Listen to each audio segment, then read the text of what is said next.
मनेरी गेली की सगळ्या गेल्या समजायचं मग. हा, आणि जोपर्यंत मनेरी नजरेत आहे तोपर्यंत मग सगळ्या गायी आहेत म्हणायचं. तसं ज्याचं मन गेलं म्हणायचं वाहत मग.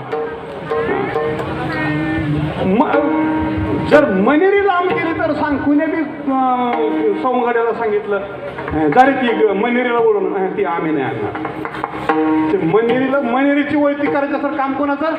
तुझं. तू का म्हणे, तू राख मनेरी, बाकीचं आमचं आम्ही बघून घेतो. तू काय करायचं? फक्त मनेरी नावाची गाय राखायची.